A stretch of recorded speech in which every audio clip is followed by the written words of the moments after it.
મિત્રો આજના વિડીયોમાં હું તમને સુરતમાં આવેલ ઈચ્છાનાથ મહાદેવ મંદિર વિશે જણાવીશ। તમે ચેનલ પર નવા હોવ તો ચેનલને સબસ્ક્રાઇબ કરી લેજો। તમને ડેલી આ ચેનલ પર નવા મંદિરોની માહિતી જાણવા મળશે। હવે વાત કરીએ મંદિર વિશે તો સુરતમાં આવેલું ઈચ્છાનાથ મહાદેવ મંદિર ભગવાન શિવને સમર્પિત સદીઓ જૂનું ધાર્મિક સ્થળ છે। મંદિરની સ્થાપત્ય અને શાંત વાતાવરણ તેના ભક્તો માટે એક મુખ્ય આકર્ષણ બનાવે છે।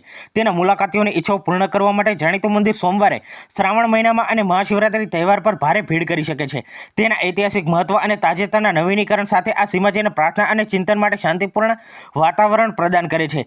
100 વર્ષથી વધુ જૂનું મંદિર જમીનની સપાટીથી નીચે શિવલિંગ અને અન્ય દેવતાઓની મૂર્તિઓ જેવા અનન્ય સ્થાપત્ય તત્વો ધરાવે છે। ઈચ્છાનાથ એટલે મહાદેવ માટે પોતાના ભક્તોની ઈચ્છાઓ પૂર્ણ કરવી, જ્યાં મંદિરમાં એક મોટો ગુંબજ છે અને તે 8 ગેટ પાસે મુખ્ય માર્ગ પર આવેલું છે। આ શિવલિંગ જમીનની સપાટીથી નીચે છે અને આપણે લગભગ 6 પગથિયા નીચે ચડવા પડે છે। 7-8 આસનો છે જ્યાં તમે શાંતિથી બેસીને પ્રાર્થના કરી શકો છો।